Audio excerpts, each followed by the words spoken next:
저런 모진 것을 봤나? 아무리 두 다리를 못 써도 그렇지 서방을 산에다 갖다 버리다니!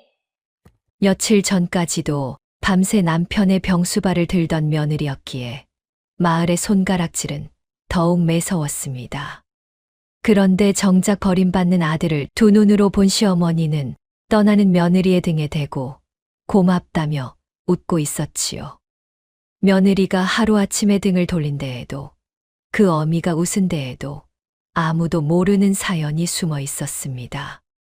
구독과 좋아요를 눌러주시고 어디서 듣고 계신지 댓글에 남겨주세요. 그곳으로 행복과 사랑을 가득 담아 보내드리겠습니다. 자, 그럼 오늘도 가슴 뭉클한 옛날 이야기 지금 바로 시작하겠습니다.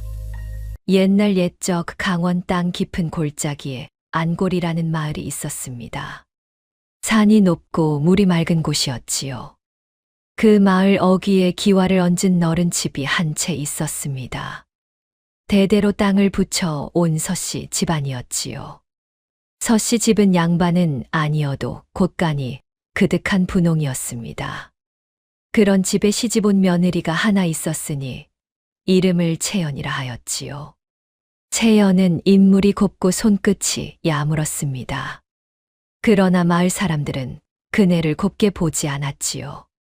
까닭인즉 채연의 친정이 산속에서 약초나 캐던 가난한 집이라는 것이었습니다. 우물가에 모이기만 하면 안악들의 입방아가 시작되었지요.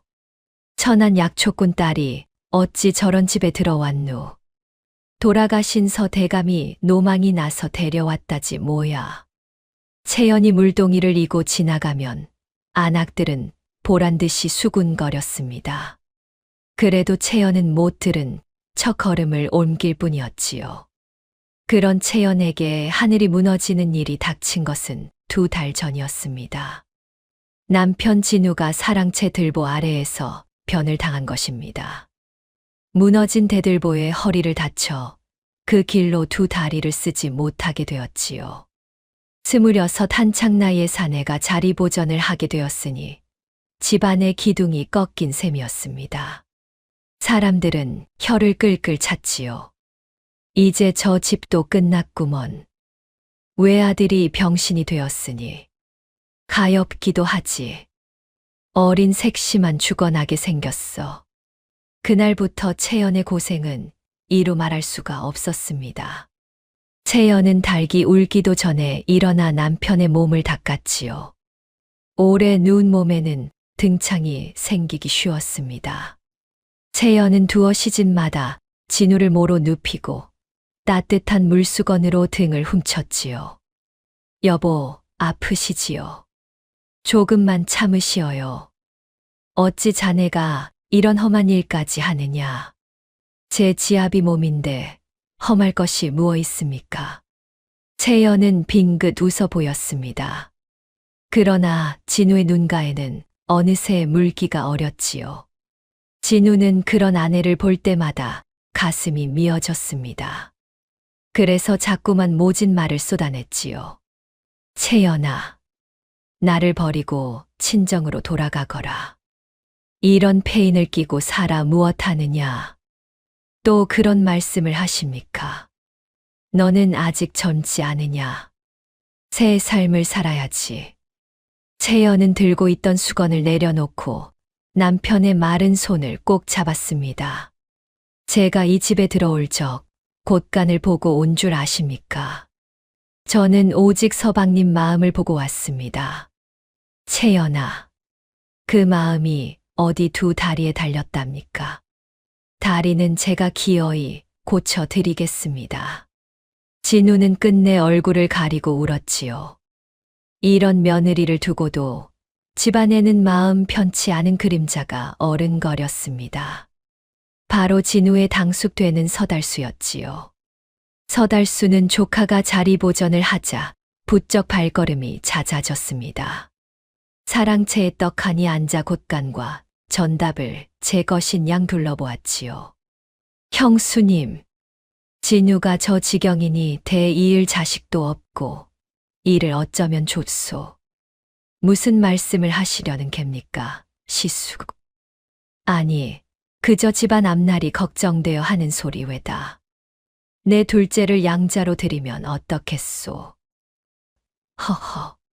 서달수의 눈은 말과 달리 재물을 더듬고 있었습니다. 양씨 부인은 그 속내를 모르지 않았지요.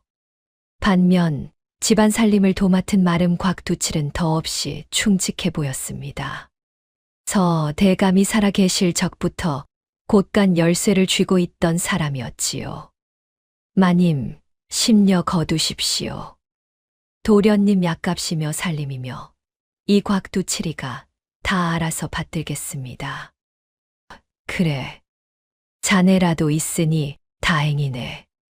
곽두칠은 허리를 굽실거리며 안주인을 위로했습니다. 누가 보아도 주인을 끔찍이 위하는 충복이었지요. 한편 시어머니 양씨 부인에게도 남모를 병이 있었습니다. 오래전부터 가슴앓이를 앓아 밤잠을 설치곤 했지요. 채연은 그 사정을 진작 알고 있었습니다. 부인이 잠든 새벽이면 머리맡에 따로 달인 약 한 사발을 슬며시 놓아두었지요. 이건 또 누가 갖다 놓았누? 부인은 그 사발을 보고도 짐짓 모른 채 했습니다. 그러면서도 하루도 거르는 법이 없었지요. 어머님, 진지 드실 때 이 가루도 함께 드시어요. 속이 한결 편해지실 겁니다. 쓸데없는 짓을 하는구나. 말은 퉁명스러우면서도 부인의 굳은 낯이 잠시 풀어졌습니다. 며느리가 등을 돌리자 부인은 빈 그릇을 한참이나 들여다보았지요. 그러던 어느 깊은 밤이었습니다.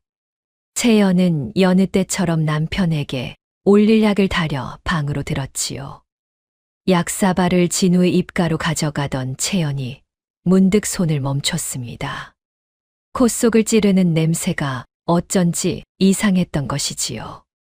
이게 무슨 냄새지? 채연은 약사발의 코를 가까이 대보았습니다. 평소 다리던 약에서는 나지 않던 알싸하고 비릿한 기운이 섞여 있었지요. 약초꾼의 딸로 자란 채연이었습니다. 그네의 코는 보통 사람보다 100배는 밝았지요. 이건 부자다. 약에 부자 독이 들었어. 부자는 잘못 쓰면 사람을 죽이는 맹독이었습니다. 채연의 등줄기로 식은땀이 주르륵 흘렀지요. 하마터면 진우에게 그 약을 먹일 뻔했습니다. 한 모금만 넘어갔어도 목숨을 잃었을 것이지요. 여보, 이 약을 드시면 아니 됩니다. 누군가 독을 탔습니다. 독이라니, 그게 무슨 소리냐. 오늘 이 약사발 곁에 누가 다녀갔는지 잘 생각해 보셔요. 진우의 얼굴이 새파랗게 질렸습니다. 두 사람의 손이 부들부들 떨렸지요. 낮 동안 사랑채를 드나든 이는 여럿이었습니다. 그 중에서도 채연의 머릿속에 가장 먼저 떠오른 얼굴은 욕심을 감추지 못하던 당숙 서달수였지요. 설마 당숙 어른께서 이런 끔찍한 일을. 채연아, 함부로 입에 담지 마라. 증좌도 없이. 하지만 서방님이 돌아가시면 가장득을 보는 이가 누구입니까? 채연은 그 약을 마당 구석에 깊이 파묻었습니다. 그러고는 밤새 남편의 곁을 한시도 떠나지 않았지요. 이튿날 아침 곽두칠이 사랑채에 문병을 왔습니다. 채연은 짐짓 아무 일 없는 듯 그를 맞았지요. 세대 도련님 밤새 별거 없으셨소. 무어 모자라는 것은 없는가? 예. 마름 어른께서 늘 챙겨주시니 든든합니다. 그래야지. 이 집안일은 내 목숨 걸고 받들 터이니 세댁은 병구 안에만 마음 쓰시구려. 곽두칠은 그리 말하고 물러갔습니다. 채연은 그 충직한 모습에 잠시 마음을 놓았지요. 그러나 독을 탄 자가 누구인지 알 길이 없으니 채연은 누구도 온전히 믿을 수가 없었습니다. 그저 제 손으로 약을 다리고 제 눈으로 지키는 수밖에 없었지요. 채연이 이토록 모진 시집살이를 견딜 수 있었던 데에는 까닭이 있었습니다. 돌아가신 친정아버지의 말씀 때문이었지요. 채연의 아비는 산속에서 침을 놓던 강 의원이었습니다. 본디 그 집안은 대대로 병자를 고치던 의원 가문이었지요. 다만 억울한 송사에 휘말려 가세가 기울었을 뿐이었습니다. 그 바람에 채연은 약초꾼의 딸로 자라야 했지요. 어린 채연을 무릎에 앉히고 아비는 늘 이렇게 일렀습니다. 얘야, 사람의 속을 어찌 겉만 보고 안다더냐. 참된 마음은 눈에 보이지 않는 법이니라. 그때는 그 말뜻을 다 헤아리지 못했습니다. 사람들이 천하다 손가락질할 때마다 채연은 그저 입술을 깨물 따름이었지요. 겉이 초라하다 하여 속까지 천한 것은 아니라는 말. 채연은 그 한마디를 가슴 깊이 품고 살았습니다. 그러나 이때까지만 해도 채연은 미처 몰랐습니다. 그 말씀이 장차 얼마나 무서운 진실을 품고 있는지를 말이지요. 그날 이후로 채연은 도무지 잠을 이루지 못했습니다. 약을 다릴 때면 한 번도 부엌을 비우지 않았지요. 여보, 아무래도 당숙 어른이 마음에 걸립니다.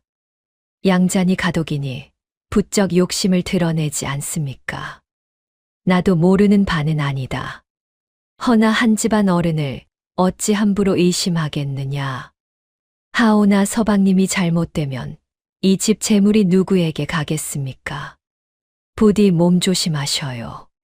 진우는 무거운 한숨을 내쉬었습니다. 한 집안 핏줄을 의심해야 하는 처지가 서글펐지요. 그러나 채연의 불길한 예감은 빗나가지 않았습니다.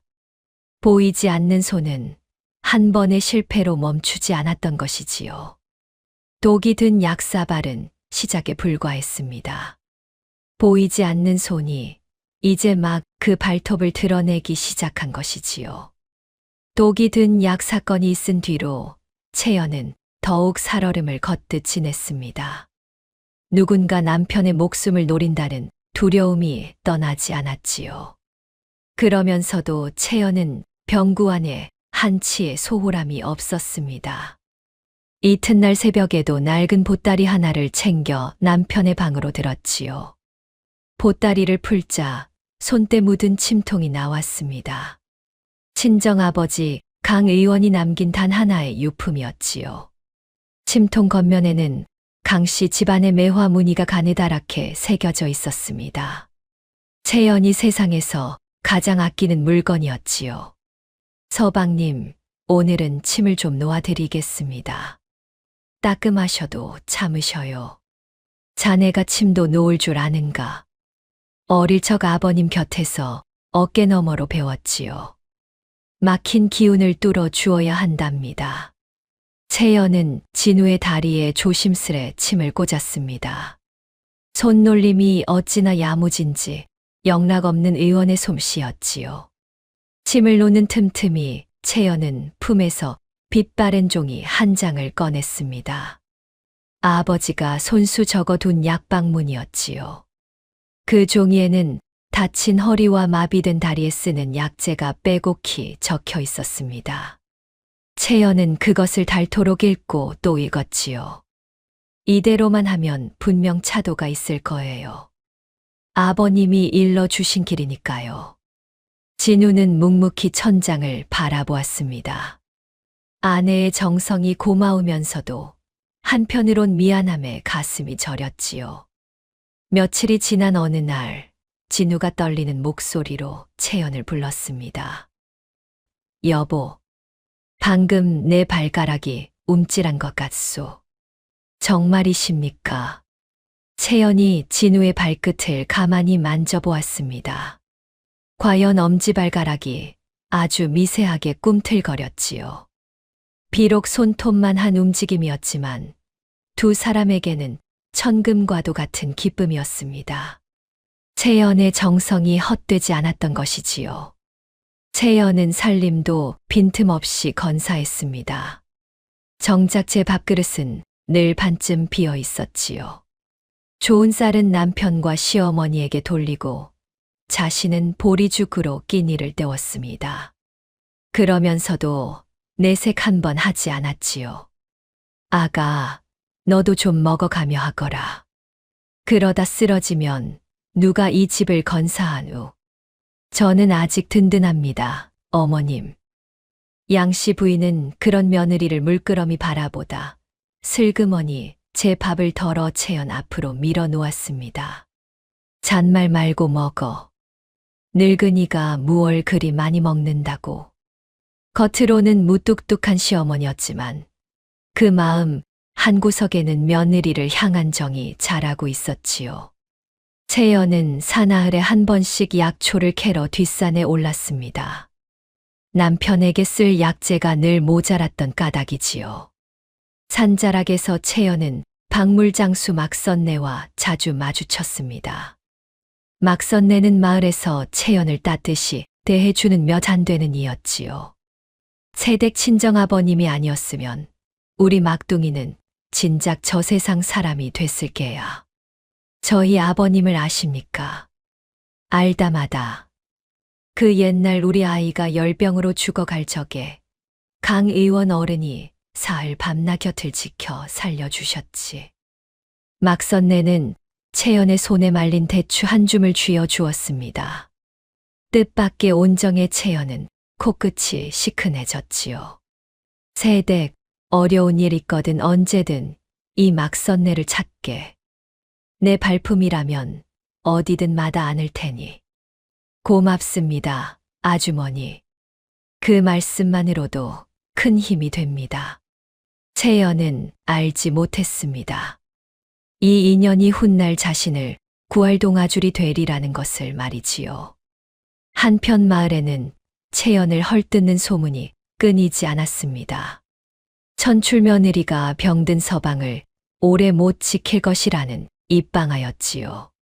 이 소문이 양씨 부인의 귀에 들어가지 않았을 리 없습니다. 어느 날 빨래터에서 한 안악이 부인 들으라는 듯 떠들어댔지요. 천한 피는 못 속인다니까. 그 며느리도 결국 서방을 버릴 거라고. 그 말에 양씨 부인이 우뚝 걸음을 멈췄습니다. 그러고는 평소답지 않게 목소리를 높였지요. 누가 함부로 입을 놀리는 게냐. 내 며느리는 이 늙은이가 누구보다 잘한다. 한 번만 더 그딴 소리를 하면 가만두지 않을 것이야. 안악들은 혼비백산하여 입을 다물었습니다. 양씨 부인은 며느리를 위해 기꺼이 미움받기를 마다하지 않았던 것이지요. 당숙 서달수의 횡포는 갈수록 노골적이었습니다. 그날도 사랑채에 들이닥쳐 가독 문서를 들먹였지요. 형수님, 진우가 저 모양이니 양자를 들여 대를 이어야 하지 않겠소. 내 둘째를 들이면 전답도 지킬 수 있고. 진우가 멀쩡히 살아있는데 무슨 양자란 말이오. 두 번 다시 그 소리는 마시오. 형수님도 참. 나중에 후회나 마시구려. 서달수는 코웃음을 치며 자리를 떴습니다. 반면 마름 곽두칠은 변함없이 충직했지요. 마님, 당숙 어른께서 너무하십니다. 도련님이 시퍼렇게 살아 계신데 양자라니요. 이 곽두칠이가 끝까지 도련님을 지키겠습니다. 고맙네. 자네라도 있으니. 양씨 부인은 곽두칠의 충직함에 마음을 기댔습니다. 그가 바로 모든 화근의 뿌리라고는 꿈에도 생각지 못한 채로 말이지요. 그렇게 위태로운 날들이 이어지던 어느 깊은 밤이었습니다. 온 집안이 잠든 삼경 무렵, 채연은 매캐한 냄새에 눈을 번쩍 떴지요. 방문 틈으로 시뻘건 불빛이 너울거리고 있었습니다. 사랑채에 불이 난 것이지요. 불이야, 불이 났어요. 다들 일어나세요. 채연은 잠옷 바람으로 뛰쳐나갔습니다. 사랑채는 이미 불길에 휩싸여 있었지요. 그 안에는 두 다리를 쓰지 못하는 진우가 갇혀 있었습니다. 제 힘으로는 한 발짝도 피할 수 없는 몸이었지요. 서방님, 서방님, 어디 계셔요? 채연아, 들어오지 마라, 위험하다. 채연은 망설임 없이 불길 속으로 뛰어들었습니다. 뜨거운 연기가 목구멍을 틀어막았지요. 채연은 이불을 적셔 머리에 뒤집어 쓰고 기어이 남편에게 닿았습니다. 그러고는 안간힘을 다해 진우를 끌어냈지요. 조금만 힘을 내셔요. 다 왔습니다. 마당으로 굴러 나온 두 사람은 검댕투성이가 된 채 가쁜 숨을 몰아쉬었습니다. 한 발만 늦었어도 둘 다 불귀에 객이 될 뻔했지요. 뒤늦게 곽두칠과 하인들이 달려와 물을 끼얹었습니다. 곽두칠은 누구보다 앞장서서 불을 껐지요. 마님, 도련님, 무사하셔서 천만다행입니다. 아이고, 이게 무슨 변고랍니까? 곽두칠은 발을 동동 구르며 안타까워했습니다. 그 모습은 영락없이 주인을 위하는 충복이었지요. 날이 밝자 마을에는 또 흉한 소문이 돌았습니다. 천출 며느리가 부주의하여 불을 냈다는 것이었지요. 병구안하랴 살림하랴 정신이 없으니 호롱불 간수를 어찌했겠어. 쯔쯔 하마터면 시어른까지 잡을 뻔했구먼. 그러나 채연은 알고 있었습니다. 그 불은 결코 실수로 난 것이 아니었지요. 채연은 그을린 사랑채를 샅샅이 살폈습니다. 불이 시작된 자리에 수상한 기름 자국이 남아 있었던 것이지요. 누군가 일부러 기름을 붓고 불을 질렀어. 독에 이어 이번엔 불이라니. 채연은 곽두치에게 조심스레 의심을 내비쳤습니다. 마름 어른, 아무래도 이 불이 예사롭지 않습니다. 불난 자리에서 들기름 냄새가 진동했어요. 허허, 새댁.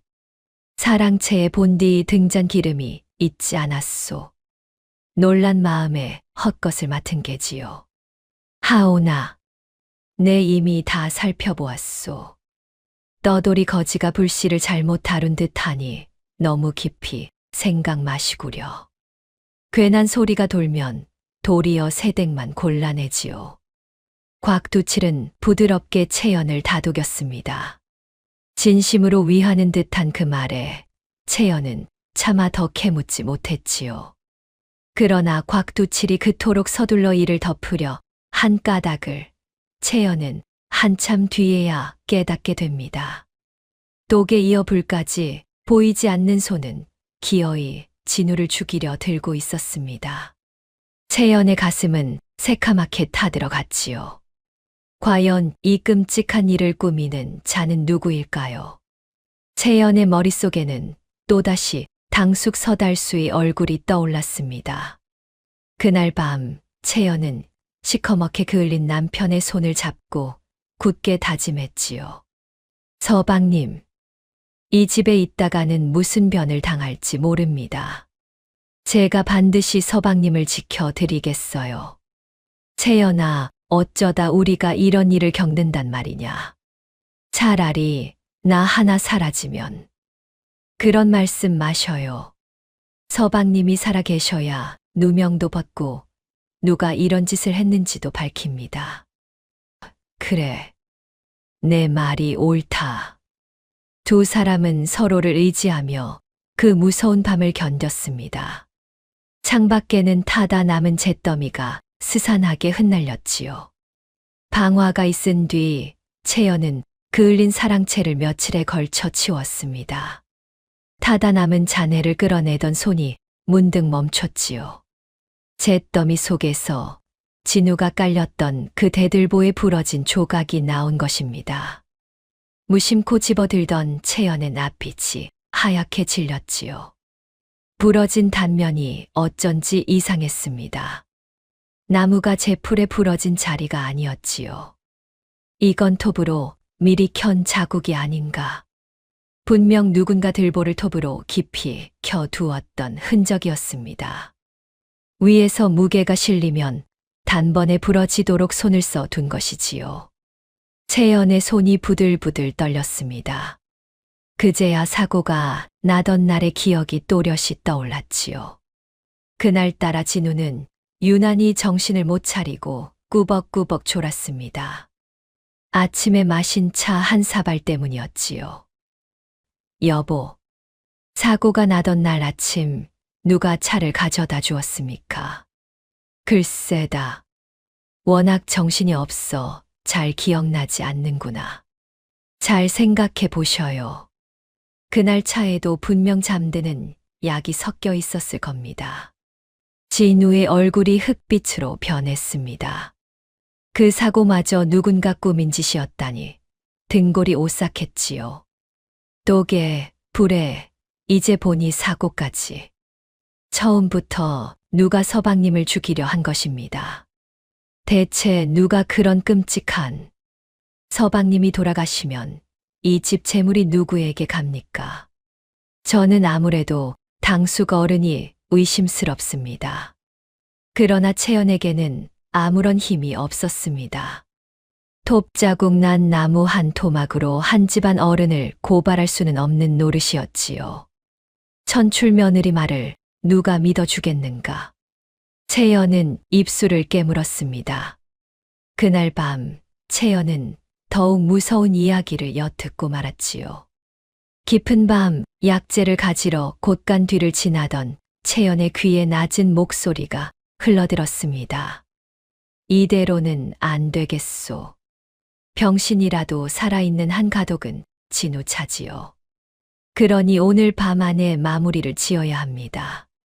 오래 누운 병자가 조용히 숨이 멎은들 누가 의심하겠습니까? 한데 천출 며느리가 곁에 붙어 영 거치적거린다. 그 계집은 도둑 누명을 씌워 진작 내쫓을 채비를 해두었으니 염려 놓으십시오. 채연은 그 자리에 얼어붙었습니다. 저들이 바로 오늘 밤 남편을 해치려 하고 있었지요. 어둠 속이라 누구의 얼굴도 보이지 않았습니다. 다만 남편의 목숨이 경각에 달렸다는 것만은 분명했지요. 심장이 미친 듯이 뛰었습니다. 채연이 숨을 죽이고 돌아서려는 순간 발밑에서 마른 나뭇가지가 뚝 부러졌지요. 걔 누구냐? 채연은 혼비백산하여 어둠 속을 내달렸습니다. 등 뒤로 누군가 쫓는 발소리가 들렸지요. 가까스로 몸을 숨긴 채연은 가쁜 숨을 누르며 생각했습니다. 한시도 지체할 수 없었지요. 오늘 밤을 넘기면 서방님은 죽는다. 관아의 고하자니 증좌가 없고 천출의 말을 들어줄 리도 없었습니다. 게다가 저들은 집안의 모든 눈과 귀를 쥐고 있었지요. 채연이 무슨 낌새라도 보이면 그날로 남편의 숨이 끊길 판이었습니다.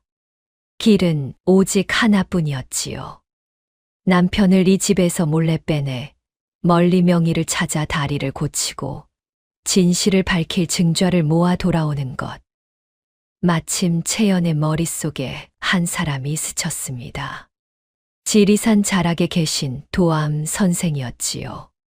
돌아가신 아버지의 스승이자 끊긴 기맥도 살려낸다는 당대의 명이었습니다. 그분이라면 다리도 고치고 상처가 사람 지심도 가려줄 터였지요. 다만 곽두칠처럼 보이지 않는 눈을 피해 병자를 데리고 나가기란 하늘의 별 따기였습니다. 밤새 궁리하던 채연은 한 가지 방도를 떠올렸습니다. 모두가 손가락질하는 그 소문을 도리어 방패로 삼는 것이었지요. 천출 며느리가 병든 서방을 산에 버리고 도망쳤다. 모두가 그리 믿게 만들면, 남편을 버린 것처럼 꾸미면 누구도 뒤를 쫓지 않을 터였습니다.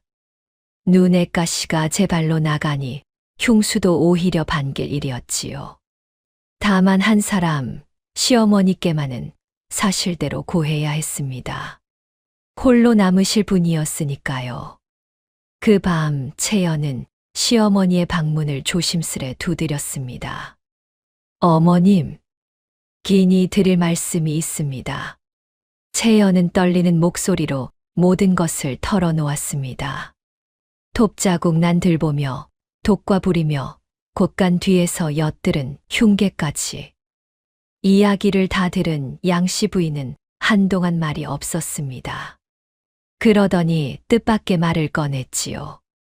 나도 짐작하고 있었다. 누군가 내 아들을 노린다는 것을. 예.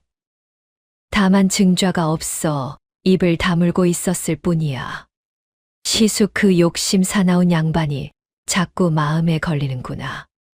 부인의 눈에서 그렁그렁 눈물이 차올랐습니다. 부인은 채연의 두 손을 꽉 잡았지요. 채연아, 부탁이다. 내 아들을 살려다오. 이 늙은 어미가 믿을 사람은 너밖에 없구나. 어머님, 제 목숨을 걸고서라도 서방님을 살려 데려오겠습니다. 내가 떠나면 동네가 너를 모진 사람이라 욕할 게다. 허나 그 욕을 부디 견뎌다오. 그래야 흉수가 방심한다. 하오나 어머님 홀로 남아 그 모진 소문을 어찌 견디시려고요. 내 걱정은 말거라. 내가 살아 돌아오는 그날만 기다리며 버텨보마. 채연은 시어머니의 손을 마주 잡고 고개를 끄덕였습니다. 두 여인은 한참을 부둥켜 안고 울었지요. 이것이 바로 며느리가 남편을 버리는데도 시어머니가 고마워한 까닭이었습니다. 떠남은 버림이 아니라 살림이었던 것이지요. 날이 새기 전 양씨 부인은 장롱 깊이 간직했던 은비녀를 꺼냈습니다. 가문 대대로 내려온 부인의 목숨 같은 물건이었지요. 이걸 가져가거라. 노자에 보태고 정급하면 팔아서라도 약값에 쓰거라. 어머님, 이 귀한 것을 어찌. 잔말 말거라. 이깟 비녀가 내 아들 목숨보다 귀하겠느냐. 채연은 비녀를 받아 가슴에 품었습니다. 대신 시어머니의 가슴앓이에 쓸 약과 조제법을 며칠치 지어 머리맡에 숨겨두었지요. 어머님, 제가 없는 동안에도 약은 거르지 마셔요. 달마다 막선내 편에 약을 보내드리겠습니다. 오냐, 너야말로 부디 몸 조심하거라. 그리고 막선내가 말은 들고 잔줌을 전하거든 제가 무사히 일하고 있다는 표시인 줄 아셔요. 들꽃이라. 그래, 그리 알마. 떠나기에 앞서 채연은 남편을 가만히 흔들어 깨웠습니다. 서방님, 일어나셔요. 지금 당장 이곳을 떠나야 합니다. 이 밤중에 갑자기 어디를 간단 말이냐. 오늘 밤 안에 서방님을 해치려는 자가 있습니다. 제 귀로 똑똑히 들었어요. 뭐라, 그럼 정말로 누가 나를 죽이려? 예. 여기 더 머물면 서방님은 살아남지 못합니다. 지리산 명의에게 가서 다리를 고치고 기어이 증좌를 얻어 돌아올 거예요. 허나 이 몸으로 험한 산을 어찌 넘는단 말이냐. 차라리 나를 두고 너 혼자 피하거라. 또 그런 말씀을 하십니까? 제가 업고 가겠습니다. 천리 길이라도 제 등에서 내려놓지 않을 거예요. 채연아, 우리가 살아 돌아오는 날 서방님은 두 발로 떳떳이 이 대문을 다시 넘으실 겁니다. 다 그날을 위해서예요. 진우는 더 이상 아내를 말리지 못했습니다. 그저 마른 손으로 채연의 손등을 어루만질 뿐이었지요. 고맙다. 이런 못난 지아비를 위해 내가 이 고생을 하는구나. 그런 말씀 마셔요. 우리는 함께 살아 돌아올 겁니다. 마침내 그 밤이 깊었습니다. 채연은 남편을 가만히 등에 업었지요. 채연아, 정말 괜찮겠느냐. 내가 짐만 될 터인데. 서방님, 입을 다무셔요. 우리는 지금 도망치는 게 아니라 살러 가는 길입니다. 그래. 살러 가는 길이로구나. 채연은 남편을 들쳐 업고 대문을 나섰습니다. 마당까지 따라 나온 시어머니가 떠나는 며느리의 등에 대고 가만히 속삭였지요. 잘 가거라. 못난 아들을 부탁한다. 참으로 고맙구나. 그 말이 누구의 귀에라도 들릴까 부인은 짐짓 큰 소리로 며느리를 욕하며 손을 내저었습니다. 그러나 어둠 속 그 얼굴은 눈물 범벅이 된 채 웃고 있었지요. 마을을 빠져나가는 길은 살얼음판이었습니다. 골목 어귀마다 누군가의 눈이 번뜩이는 듯 했지요. 채연은 남편을 업은 채 담그늘에 몸을 붙이고 숨을 죽였습니다. 멀리서 개 짖는 소리에도 가슴이 철렁 내려앉았지요. 여보, 부디 소리를 내지 마셔요. 조금만 더 가면 산입니다. 오냐? 내 등만 믿으마. 다행히 두 사람은 들키지 않고 마을을 벗어났습니다. 시린 새벽 공기가 어깨를 차갑게 적셨지요. 채연은 뒤도 돌아보지 못한 채 산길로 걸음을 재촉했습니다.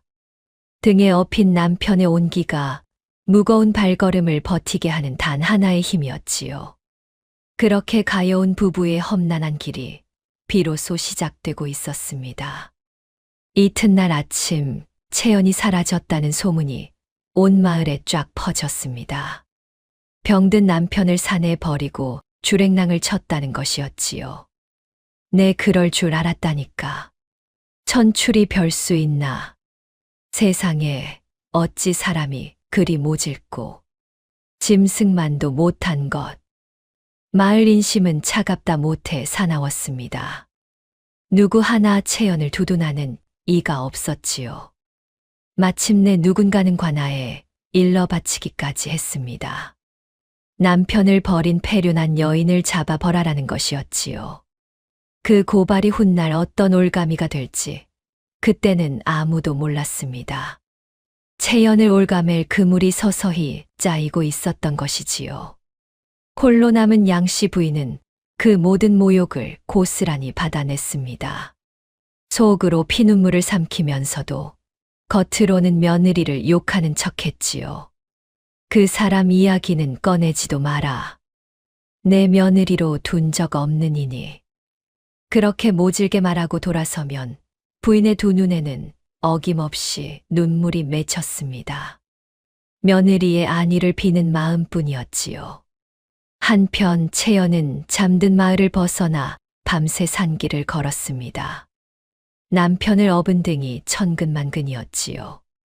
날이 밝을 무렵 산자락 어귀에서 누군가 채연을 기다리고 있었습니다. 바로 박물장수 막선네였지요. 세댁, 여기야 여기. 아주머니, 어찌 여기에. 어젯밤 마님께 다 들었네. 어서 이 주먹밥하고 미투리부터 챙기게. 갈 길이 머니 든든히 먹어야지. 막선네는 채연의 손에 보따리를 쥐어 주었습니다.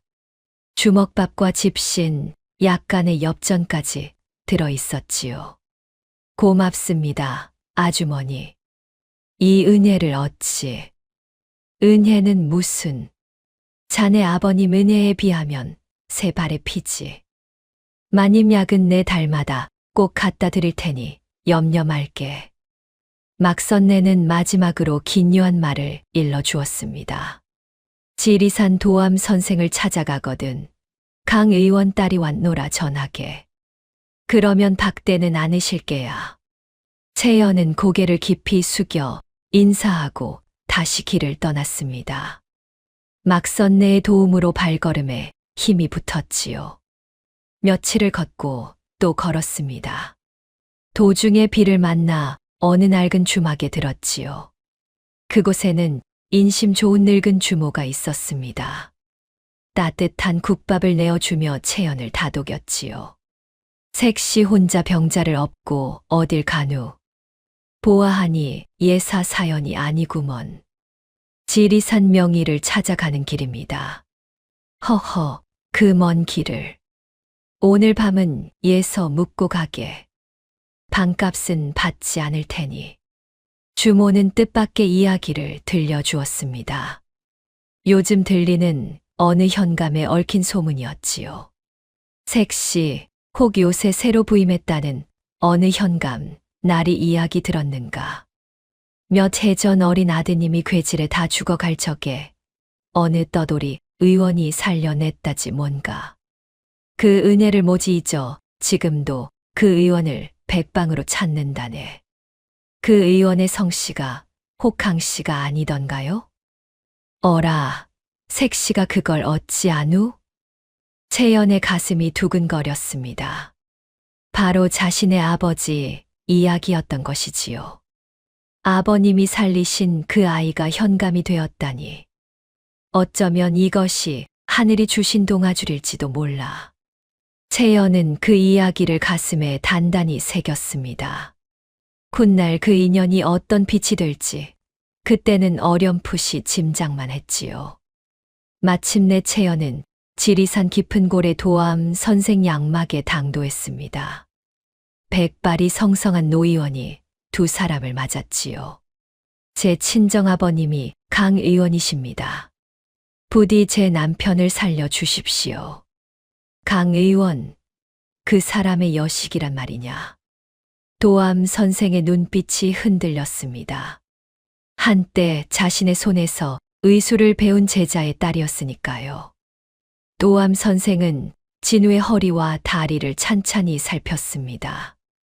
이리저리 만져보던 노의원의 얼굴이 차츰 굳어갔지요.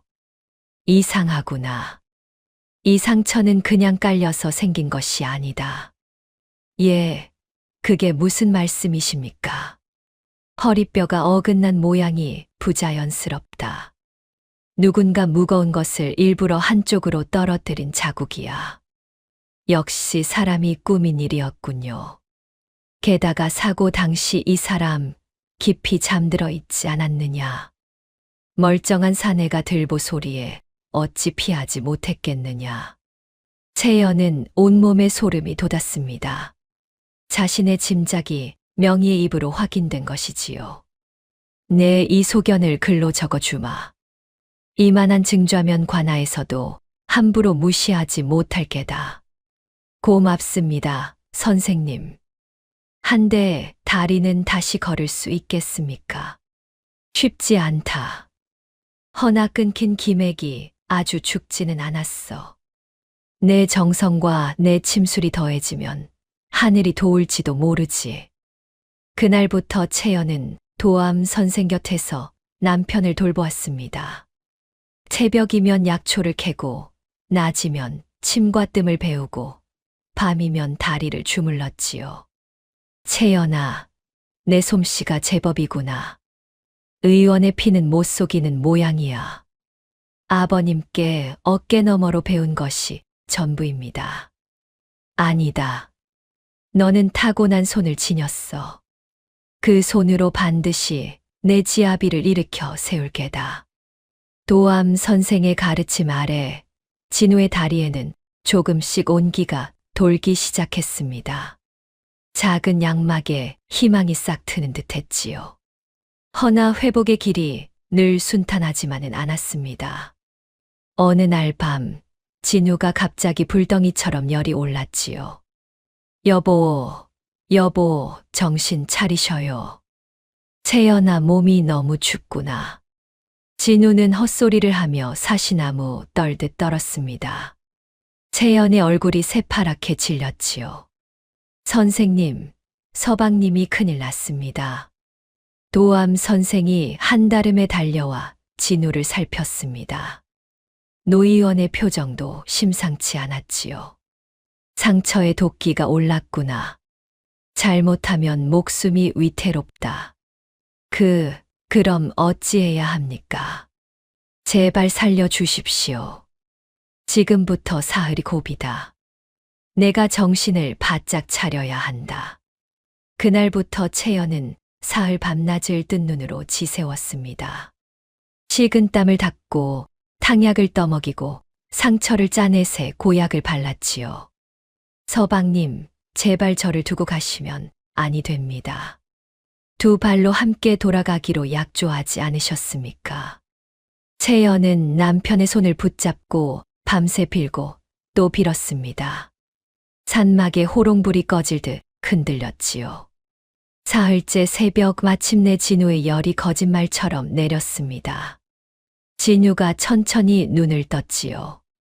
채연아, 내가 살았느냐? 서방님, 정신이 드십니까? 두 사람은 부둥켜 안고 울었습니다. 죽음의 문턱에서 함께 살아 돌아온 것이지요. 그러나 평온은 오래가지 못했습니다. 어느 날 산 아랫마을이 술렁였지요. 낯선 사내둘이 병자를 업고 온 색시를 찾아다닌다더군. 무슨 빚이라도 졌나. 인상이 영험상 굳던데. 채연의 등골이 오싹했습니다. 분명 흉수가 풀어둔 끈아풀이었지요. 선생님, 누군가 저희를 쫓아 여기까지 왔습니다. 어찌하면 좋습니까? 끈질긴 자들이로구나. 채연아, 당황하지 말거라. 내 수가 있다. 이튿날 험상궂은 사내 둘이 양막 앞까지 들이닥쳤습니다. 도암 선생이 태연히 그들을 맞았지요. 무슨 일로 예까지 오셨소? 이 근방에 병자를 업고 온 젊은 색시가 있다 들었소. 어디 있소? 색시라. 며칠 전 그런 이가 잠시 다녀가긴 했소만 벌써 경상도 쪽으로 떠났다 하더이다. 경상도라. 도암 선생은 시치미를 뚝 떼고 사내들을 엉뚱한 길로 돌려보냈습니다. 채연과 진우는 양막 골방에 숨죽인 채 가슴을 쓸어내렸지요. 사내들이 멀어지자 채연은 그제야 참았던 숨을 토했습니다. 선생님 아니었으면 큰일 날 뻔했습니다. 흉수가 그만큼 끈질기다는 뜻이다.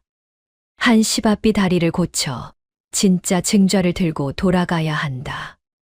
이 고비를 넘기고 나자 진우의 눈빛에 생기가 돌았습니다. 어느 날 진우가 채연의 손을 꼭 잡고 말했지요. 채연아, 내 반드시 두 발로 일어서마.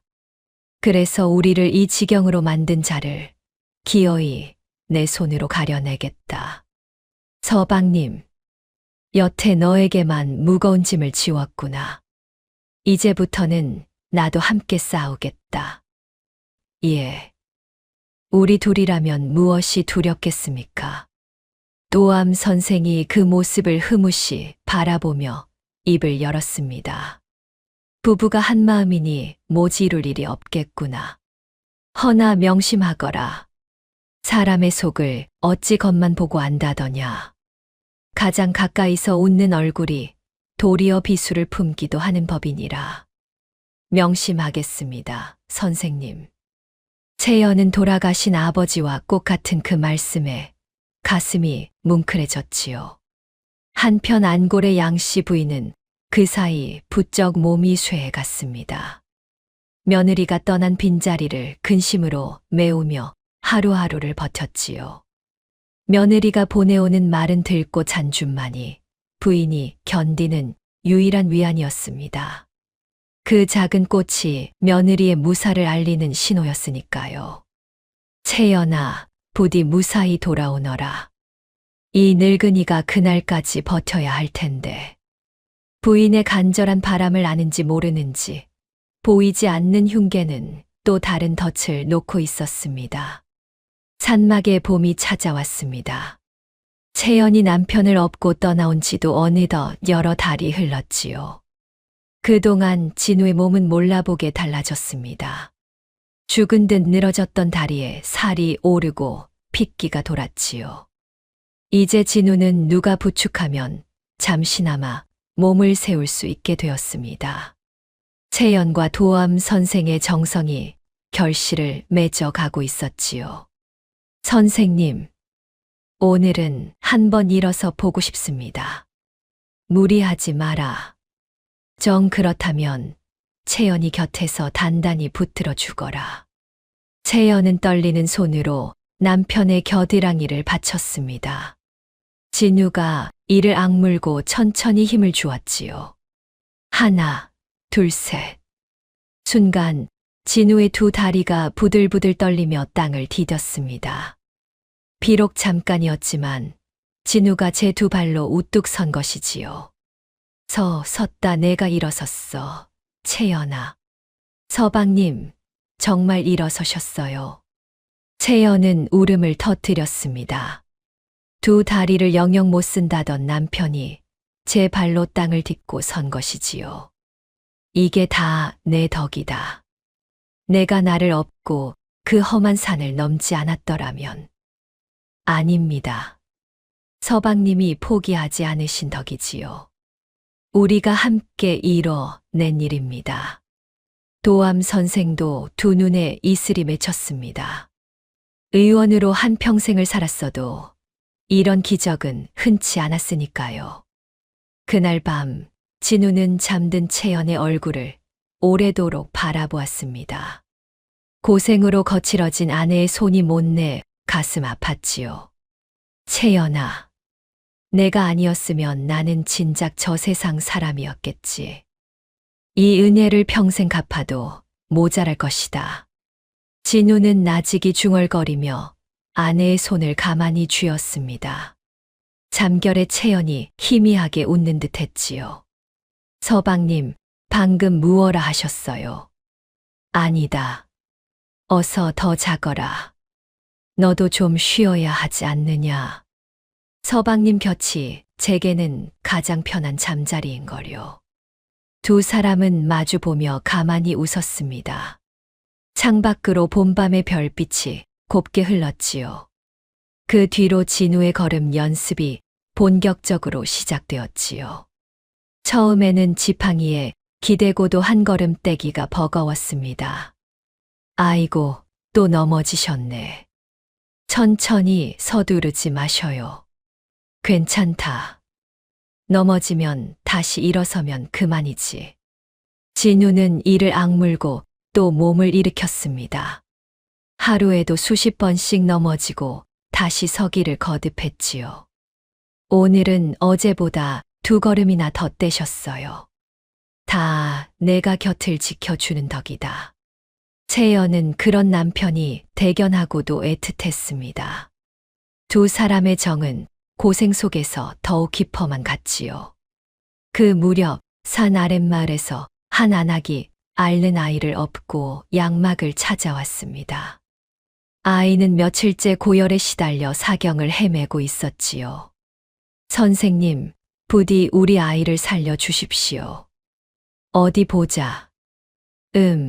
손 빠른 사람이 맡아야겠구나. 채연아, 내가 한번 보겠느냐. 채연은 조심스레 아이의 맥을 짚고 이마를 살폈습니다. 그러고는 침착하게 침을 놓고 열을 내리는 약을 지었지요. 너무 걱정 마셔요. 이 고비만 넘기면 차차 나을 겁니다. 과연 하루가 지나자 아이의 열이 내리고 눈을 떴습니다. 안악은 눈물을 흘리며 채연의 손을 거듭 잡았지요. 이 은혜를 어찌 갚을지. 새댁이야말로 사람 살리는 손을 지녔구려. 갚으실 것 없습니다. 아이가 낳았으니 그것으로 족합니다. 도암 선생이 흐뭇이 고개를 끄덕였습니다. 보아라, 채연아. 내 손이 벌써 한 생명을 살리지 않았느냐. 너는 천출이 아니라 사람을 살리는 어엿한 의원이니라. 그날 밤 도암 선생은 채연을 따로 불렀습니다. 정성껏 봉한 서찰 한 장을 건넸지요. 이것이 내 지아비 상처가 사람 손에 난 것임을 밝힌 소견서다. 잃어버리지 말고 깊이 간직하거라. 명심하겠습니다. 그리고 이 침통과 내 아비의 약방문, 그것이 곧 내가 누구인지를 증명할 게다. 결정적일 때 쓰거라. 채연은 소견서와 침통, 약방문을 무명보자기에 단단히 싸서 품속 깊이 갈무리했습니다. 그것이 장차 자신과 남편을 구할 열쇠임을 직감했지요. 한편 안골의 양씨 부인은 자리에 누운 채 사경을 헤매고 있었습니다. 며느리가 떠난 뒤 시름이 더욱 깊어진 까닭이지요. 당숙 서달수는 병석의 부인을 찾아와 가독 문서를 들이밀었습니다. 형수님, 이러다 변이라도 나면 이 집안은 누가 건사합니까? 양자를 드리고 가산을 넘긴다는 이 문서에 수결만 두시지요.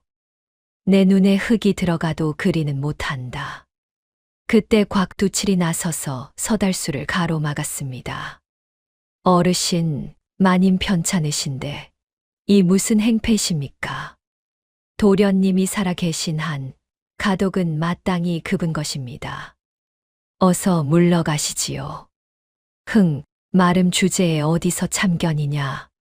서달수는 분을 사기며 물러갔지요. 양씨 부인은 곽두칠의 충직함에 가느다란 숨을 의지했지요. 자네라도 곁에 있어 주니 그나마 마음이 놓이는구나. 심려 거두십시오, 마님. 이 곽두칠이가 끝까지 이 댁을 받들겠습니다. 부인은 그 말에 깊이 마음을 기댔습니다. 한치 앞도 모르는 것이 사람의 일이었지요. 이제 남은 일은 흉수를 밝히는 것이었습니다. 부부는 머리를 맞대고 그자가 누구일지 거듭 헤아렸지요. 여보, 아무리 생각해도 당숙 어른이 가장 의심스럽습니다. 양자를 들먹이며 가독을 노린 분이 아닙니까? 그래, 내가 죽으면 가장득을 보는 이가 당숙이지. 어머님께 누명까지 씌울 만한 사람이고, 그렇다면 더 늦기 전에 현감 날있게 당숙 어른의 죄를 고변해야 합니다. 마침 약을 전하러 온 막선내가 그 말을 받았습니다. 그 일이라면 내게 맡기게. 내 한약 나들이길에 현감 날있게 들러 새댁말을 소상히 전해줌세. 채연은 그동안 모은 정황을 적어 막선내 편에 붙였습니다. 사고와 독과 불, 그리고 당숙의 욕심을 낱낱이 적었지요. 부부는 이제 곧 진실이 밝혀지리라 믿었습니다. 그러나 그 믿음은 오래가지 못했지요. 며칠 뒤 막선내가 새카맣게 탄 얼굴로 양막에 들이닥쳤습니다. 새댁, 큰일 났네. 일이 아주 틀어져 버렸어. 아주머니, 그게 무슨 말씀이십니까? 현감 날있게 고했더니 당숙 그 양반은 사고가 나던 무렵 한양에 가 있었다지 뭔가. 여러 사람이 증언을 해서 도리어 새댁이 애먼 사람을 모함했다고. 채연은 눈앞이 캄캄해졌습니다. 가장 유력한 용의자라 믿었던 당숙이 사고 당시 마을에 있지도 않았던 것이지요. 그뿐인가. 새댁이 시집 재물을 훔쳐 달아났다는 도둑 누명에 이제는 멀쩡한 어른을 무고했다는 죄까지 더해졌네. 잡히는 날엔 곤장을 면치 못할 게라네. 어머님은요? 어머님은 어찌 되셨습니까? 마님이 그 충격에 그만 자리에 몸져 누우셨네. 게다가 누군가 새댁이 서방을 데리고 살아있다는 걸 눈치챘다지 뭔가. 채연은 그 자리에 풀썩 주저앉았습니다. 잘못 짚은 화살 하나가 도리어 제 목을 겨누고 돌아온 것이지요. 내가 헛다리를 짚었어. 당숙이 범인이 아니라면 대체 누가? 채연아, 진정하거라. 사고에도 독에도 불에도 손댈 수 있던 자. 집안 깊숙이 매일 드나드는 누군가가 분명합니다. 진우의 얼굴이 굳어졌습니다. 두 사람의 머릿속에 형언할 수 없는 불안이 스쳤지요. 여보, 진짜 흉수는 우리가 가장 가까이 두고도 미처 보지 못한 자일지 모릅니다. 그게 누구란 말이냐? 아직은 알 수 없습니다. 허나 어머님이 위태로우니 더는 여기 있을 수 없어요. 막 써내는 품에서 무언가를 꺼내 건넸습니다. 시들어 바스러진 들꽃 몇 송이였지요. 마님이 정신이 혼미한 중에도 이걸 새댁에게 전하라 하셨네. 채연은 그 마른 들꽃을 받아들고 오열했습니다. 본디 그것은 채연이 시어머니께 보내던 무사하다는 신호였지요. 그것을 시어머니가 거꾸로 돌려보냈다는 것은 더는 견디기 어렵다는 마지막 외침이었습니다. 어서 돌아와 달라는 절규였지요. 어머님 부디 조금만 더 견뎌주셔요. 채연은 눈물을 닦고 자리를 박차고 일어났습니다. 그러고는 진우에게로 달려갔지요. 서방님, 이제 돌아가야 합니다. 더는 지체할 수 없어요. 그래.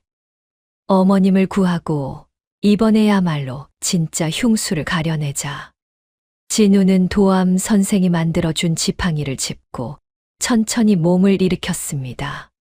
그 눈빛은 더 이상 절망에 잠긴 폐인의 것이 아니었지요. 도암 선생은 길 떠나는 두 사람에게 약재와 노자를 챙겨 주었습니다. 그러고는 의미심장한 한마디를 남겼지요. 명심하거라. 가장 충직해 보이는 그늘이 외려 더 짙은 법이다.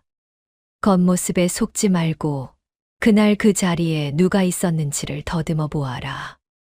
그 말뜻을 채연이 온전히 헤아린 것은 한참 뒤의 일이었습니다. 두 사람은 큰 절을 올리고 산을 내려왔지요. 이제 부부는 호랑이 굴로 제 발로 걸어 들어가는 셈이었습니다. 그러나 이번에는 빈손이 아니었지요. 품속의 소견서와 침통, 그리고 두 발로 다시 선 남편. 그것이 이들이 쥔 마지막 패였습니다. 부부가 안골로 돌아온 것은 달빛 흐린 금은밤이었습니다. 떠난 지 반년 만에 밟는 고향 땅이었지요. 채연은 먼저 시어머니부터 뵙고자 담을 넘어 안채로 숨어들었습니다. 병석에 눈 부이는 뼈만 앙상하게 남아 있었지요. 어머님, 저 채연입니다. 서방님도 함께 돌아왔습니다. 채연이냐? 정말 채연이야? 부인은 며느리의 손을 더듬어 잡고 눈물을 쏟았습니다. 그러고는 진우가 지팡이를 짚고 선 모습을 보고는 까무러칠 듯 놀랐지요. 진우야, 내가 정녕 두 발로 섰구나. 이 어미가 꿈을 꾸는 것이냐? 어머님, 불효자가 이제야 돌아왔습니다. 부디 조금만 더 기운을 내십시오. 오냐, 너희만 무사히 돌아왔으니 이 어미는 여한이 없구나. 세 식구는 손을 맞잡고 한참을 흐느꼈습니다. 그러나 회포를 풀 겨를도 없이 채연은 서둘러 증좌부터 챙겼지요. 채연은 품에 지녀온 무명 보자기를 진우에게 건넸습니다. 서방님이 이 소견서와 침통을 지니고 계셔요. 제게 무슨 일이 생기더라도 이것만은 잃어서는 아니 됩니다. 알겠다. 내 목숨처럼 지키마. 지난날 채연은 톱자국 난 들보 조각을 헛간 깊숙이 감추어 두었습니다. 그것이야말로 사고가 조작되었음을 밝힐 물증이었지요. 서방님, 헛간에 숨겨둔 들보 조각만 있으면 도암 선생 소견서와 함께 흉계를 밝힐 수 있습니다. 그래, 날이 밝는 대로 관아에 고하자꾸나. 그러나 부부가 미처 알지 못한 것이 있었습니다. 그들이 돌아온 사실은 이미 누군가의 눈에 포착되어 있었지요. 보이지 않는 흉수는 부부가 살아 돌아오기만을 도리어 기다리고 있었던 것입니다. 마지막 덫을 놓기 위해서였지요. 이튿날 새벽 채연이 헛간 문을 열었을 때였습니다. 깊이 감춰둔 들보 조각이 감쪽같이 사라지고 없었지요. 이럴 수가. 분명 여기 두었는데 누군가 내가 돌아올 것을 미리 알고 한 발 앞서 치워버렸구나. 누군가 한 발 앞서 그 물증을 치워버린 것이었습니다. 채연의 등줄기로 서늘한 기운이 흘렀지요. 바로 그 순간 요란한 발소리와 함께 포졸들이 들이닥쳤습니다. 마당이 삽시간에 횃불로 환해졌지요. 내 인연, 시집 재물을 훔쳐 달아나고 멀쩡한 어른을 무고한 죄인 강 씨가 바로 너렸다. 무슨 말씀이십니까? 저는 도둑질을 한 적이 없습니다. 포졸 하나가 채연의 보찜을 뒤지자 거기서 시어머니의 은비녀가 나왔습니다. 떠나던 밤 시어머니가 노자로 쥐어준 바로 그 비녀였지요. 이래도 발뺌할 테냐? 이 비녀가 바로 내가 훔친 작물이 아니고 무엇이냐? 그건 어머님이 제게 주신 것입니다. 누가 일부러 도둑 누명을. 채연은 발버둥을 쳤지만 소용없었습니다. 모든 정황이 채연을 도둑으로 몰아가고 있었지요. 그런데 이 모든 소동의 한복판에 뜻밖의 인물이 나서고 있었습니다. 바로 마름 곽두칠이었지요. 날이 이댁 마름 곽두칠이 올시다. 전연이 바로 마님 재물을 훔치고 도련님을 산에 버린 그 며느리가 맞습니다. 어서 끌고 가 엄히 다스려 주십시오. 오, 마름이 증인을 서겠다는 말이지. 곽두칠은 누구보다 앞장서서 채연을 잡아가라 외쳤습니다. 마님을 위하는 충복인 양, 분개한 낯빛으로 말이지요. 이 댁을 풍비박산 낸 저 못된 며느리를 제 손으로 잡아 마님 한을 풀어드리겠습니다. 병석에서 그 소리를 들은 양씨 부인이 기를 쓰고 마당으로 기어 나왔습니다. 아니다. 채연이는 도둑이 아니야. 그 비녀는 내가 준 것이다. 내 며느리는 죄가 없다. 누군가 이 집안을 통째로 삼키려 꾸민 짓이란 말이다. 마님, 충격으로 정신이 혼미하신 게지요. 날이 노망든 노인말은 괴념치 마십시오. 마른 말에 일리가 있구나. 여봐라, 어서 죄인을 끌고 가라. 곽두칠은 부인의 절규마저 능청스레 덮어버렸습니다. 제가 채연을 잡는데 앞장섬으로써 도리어 모든 의심에서 멀어진 것이지요. 결국 채연은 두 손이 묶인 채 관하로 끌려갔습니다. 진유가 지팡이를 내던지고 막아섰지만 역부족이었지요. 이 사람을 데려가지 마시오. 죄인은 따로 있소. 진짜 도적은 이 집안을 소나기에 쥔 자요. 부디 굽어 살펴주시오. 어머님, 부디 몸을 보전하셔요. 제 걱정은 마십시오. 비키시오. 한 번 더 관원을 막으면 당신도 잡아넣겠소. 진우는 포졸들에게 떠밀려 흙바닥에 나뒹굴었습니다. 끌려가는 아내를 향해 목이 터져라 외칠 뿐이었지요. 채연아, 내 반드시 너를 구해내마. 조금만 견뎌라. 서방님, 부디 몸성이 계셔요. 어머님을 부탁드립니다. 그날 이후 진우에게도 시련이 닥쳤습니다. 흉수의 손길이 이번엔 진우를 향한 것이지요. 진우는 본가에 발도 못 붙인 채 외딴 별채에 갇히는 신세가 되었습니다. 다리를 고쳐 돌아온 진우가 저들에게는 가장 거슬리는 존재였으니까요. 도련님은 몸도 성치 않으신데 무리하면 못 쓰지요. 예서 조용히 정양이나 하십시오. 곽두칠은 짐짓 위하는 척하며 진우를 가두었습니다. 끼니마다 사람을 붙여 한 발짝도 나가지 못하게 했지요. 진우는 밥상을 들이는 하인을 붙들고 넌지시 물었습니다. 여보게, 내가 정령 재물이나 탐낼 사람으로 보이는가? 소인은 아무것도 모릅니다. 그저 시키는 대로 할 뿐입지요. 누가 시키더냐? 그 한마디만 일러주게. 하인은 흠칫하더니 황급히 문을 닫고 가버렸습니다. 진우는 그 당황한 기색에서 무언가 실마리를 느꼈지요. 심지어 어느 날 밤에는 진우가 마시는 물에서 또 그 알싸한 냄새가 풍겼습니다. 다시금 독을 쓰려는 낌새였지요. 진우는 가까스로 그 물을 쏟아버리고 목숨을 부지했습니다. 사방이 적으로 둘러싸인 절체절명의 처지였지요.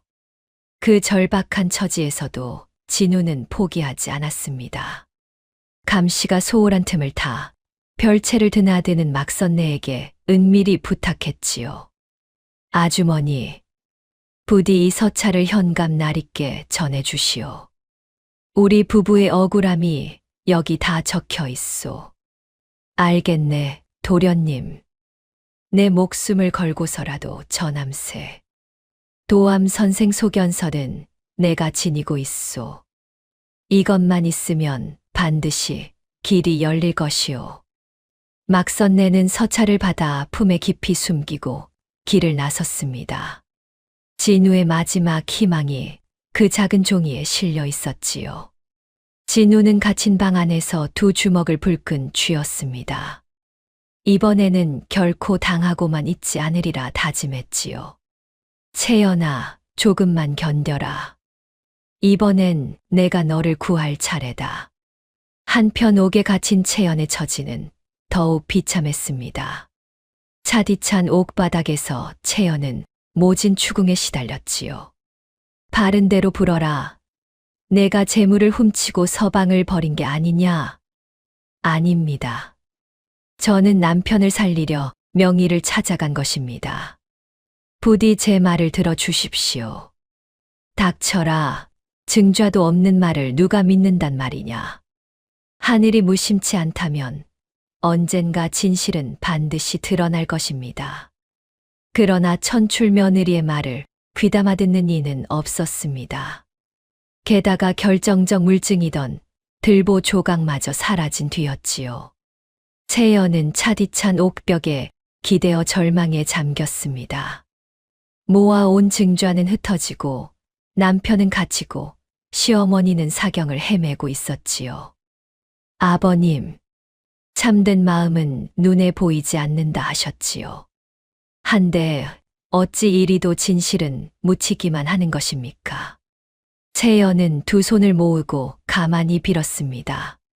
차라리 모든 것이 한바탕 악몽이기를 바랐지요. 그런 채연을 멀찍이서 지켜보는 한 사내가 있었습니다. 바로 옥을 지키는 막동이었지요.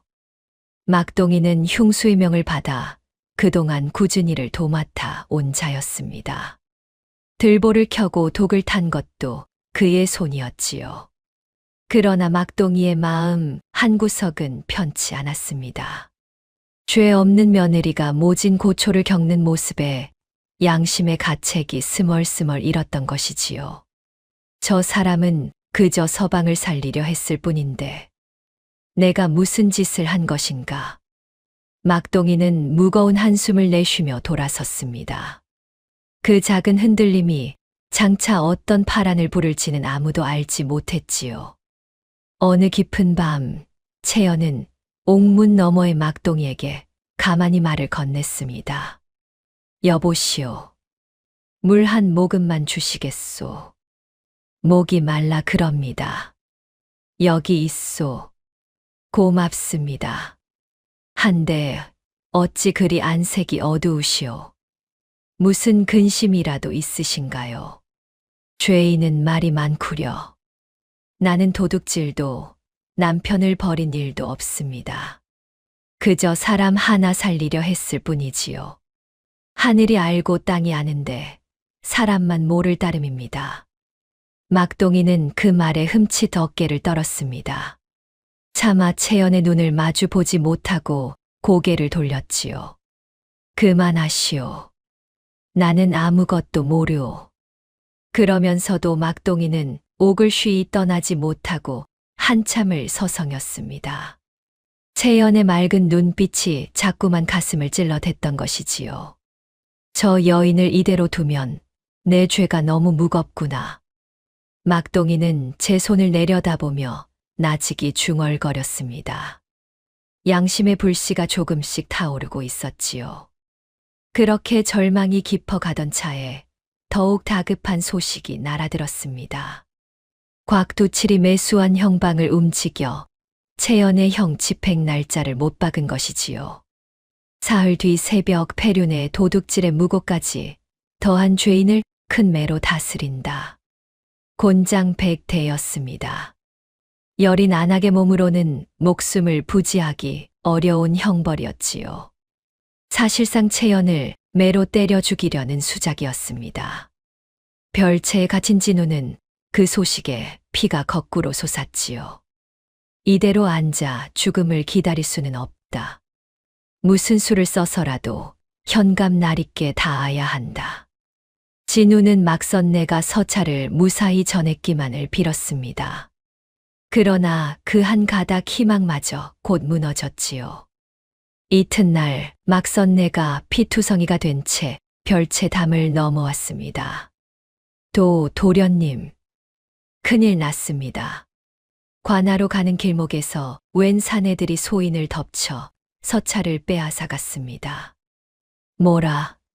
그럼 현감 나리께는 닿지도 못했습니다. 놈들이 길이란 길은 죄다 지키고 있어요. 이대로면 새대기. 안 돼요. 채연이를 그리 허망하게 보낼 수는 없소. 진우의 눈앞이 캄캄해졌습니다. 보이지 않는 손길이 관하로 가는 길마저 올가매고 있었던 것이지요. 더는 남에게 기댈 수 없었습니다. 진우는 이를 악물고 자리에서 일어섰지요. 내가 직접 가겠소. 이 두 다리로 기어서라도 소견서를 들고 현감 나리 앞에 서겠소. 허나 도련님, 그 몸으로 어찌.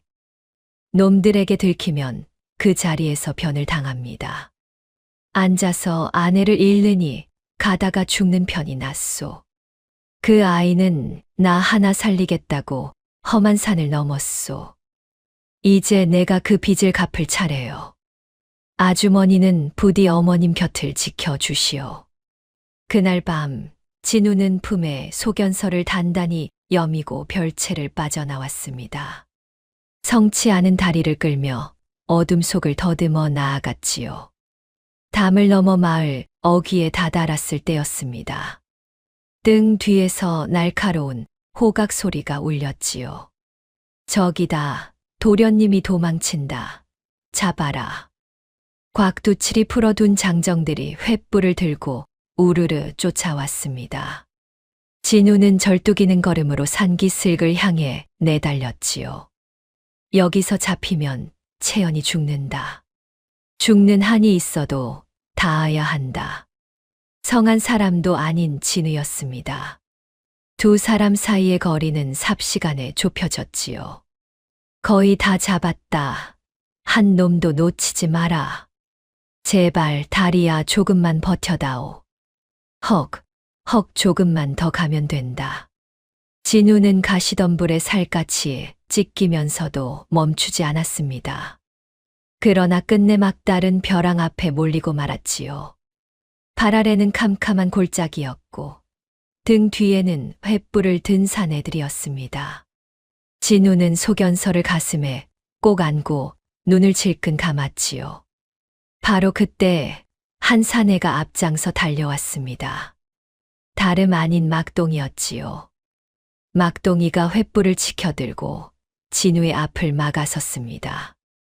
다른 장정들이 그 뒤로 바짝 따라붙었지요. 막동이, 그자를 잡아 끌고 와라. 무얼 꿈을 대느냐. 이제 독 안에 든 쥐다. 어서 묶어라. 뒤따르던 우두머리가 버럭 다그쳤습니다. 막동이의 손에 들린 횃불이 부들부들 떨렸지요. 진우는 거친 숨을 몰아쉬며 막동이를 똑바로 바라보았습니다. 자네, 정녕 죄 없는 사람 둘을 죽이고도 두 발 뻗고 잘 수 있겠는가. 내 아내가 사흘 뒤면 매를 맞아 죽네. 막동이의 눈동자가 심하게 흔들렸습니다. 들보를 켜던 그 감도, 옥에서 마주친 채연의 맑은 눈빛도 한꺼번에 가슴을 짓눌렀지요. 이러다 정말 죄 없는 사람을 죽이겠구나. 한참을 망설이던 막동이가 돌연 몸을 획 돌려 엉뚱한 골짜기 쪽을 가리켰습니다. 저쪽이다. 도련님이 저 아래로 굴러떨어졌다. 어서 쫓아라. 뭐야?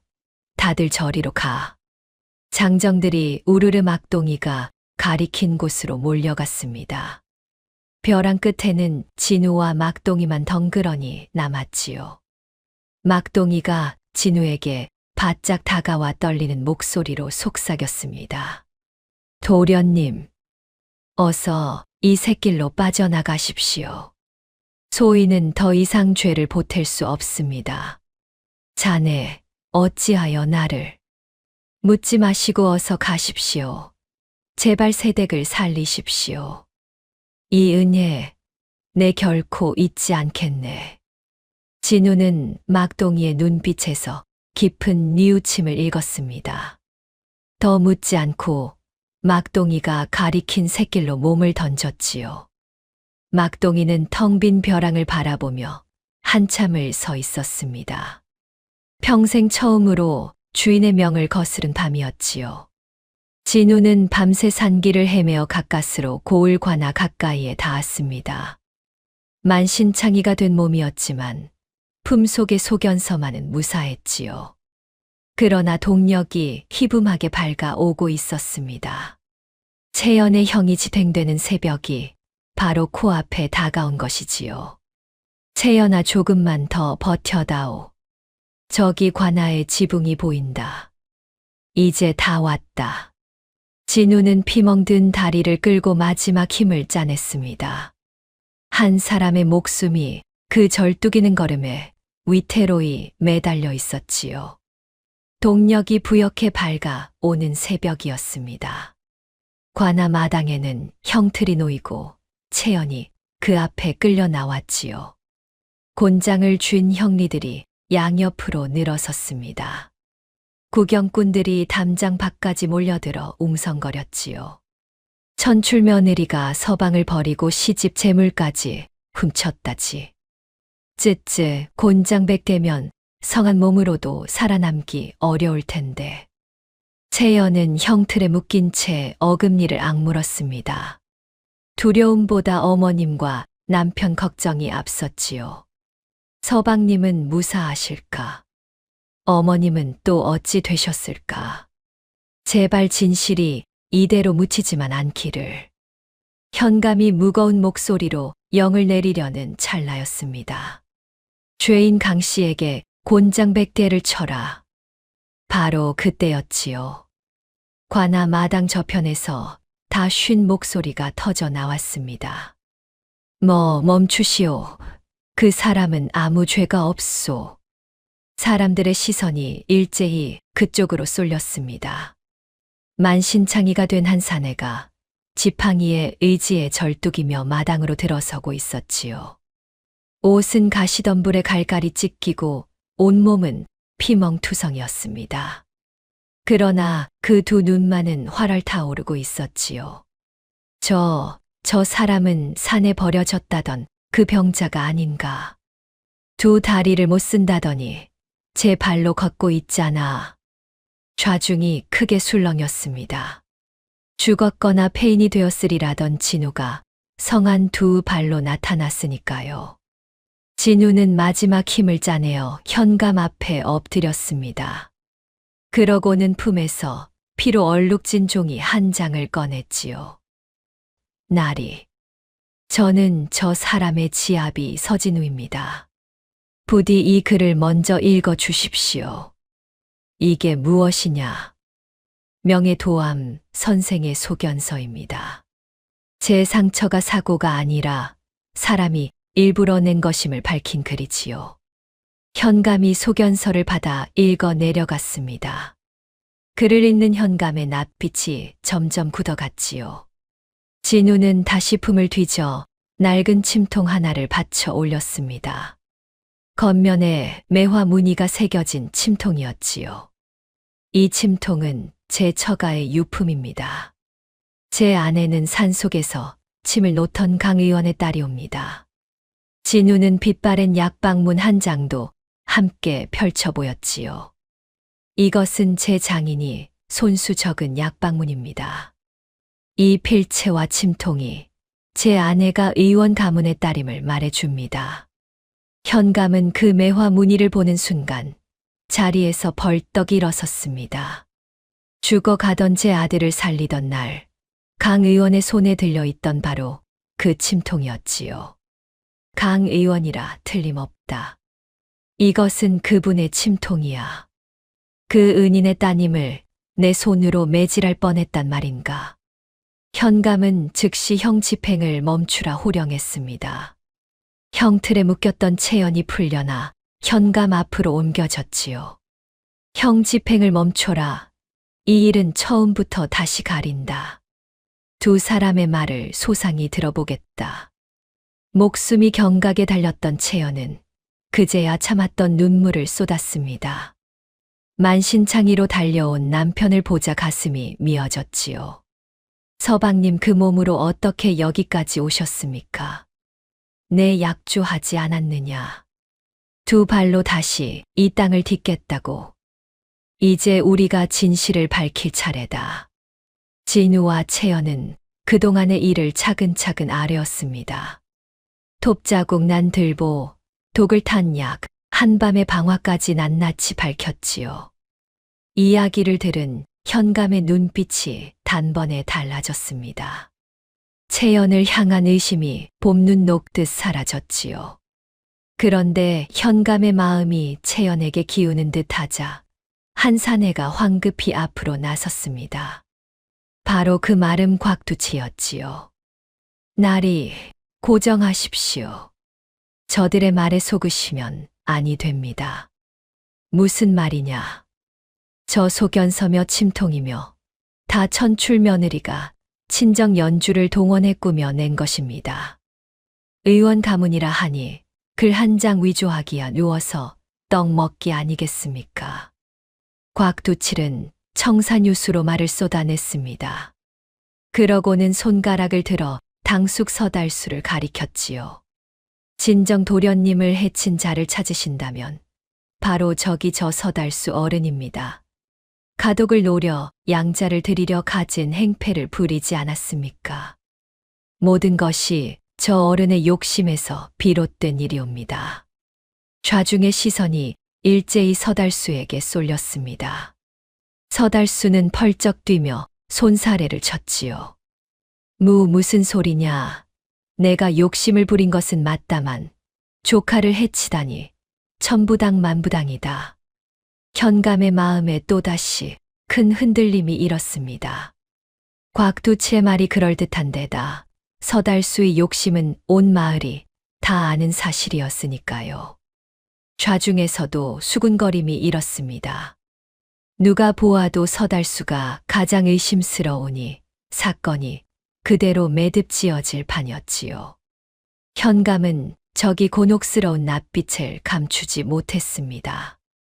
한편에는 은인의 딸이 있고 다른 편에는 그럴듯한 마름의 고변이 있었으니 누구 말을 믿어야 할지 갈피를 잡기 어려웠지요. 듣고 보니 서달수의 욕심이 화근인 듯도 하구나. 여봐라, 우선 서달수를 결박하라. 끌려나가던 서달수가 억울함에 고래고래 소리쳤습니다. 이보시오, 나리. 내 욕심이 과한 것은 죽을 죄로 돼 하늘에 맹세코 조카를 해친 적은 없소이다. 바로 그 절체절명의 순간 진우가 한 걸음 앞으로 나섰습니다. 그 두 눈에 형형한 빛을 담아 또렷한 목소리로 좌중을 울렸지요. 나리, 당숙은 결코 흉수가 될 수 없습니다. 그게 무슨 말이냐. 제가 사고를 당한 것은 지난 봄이었습니다. 한데 그 무렵 당숙은 한양에 가 있었습니다. 일전에 제 처가 당숙을 고변했을 때 여러 사람이 이미 그리 증언하지 않았습니까?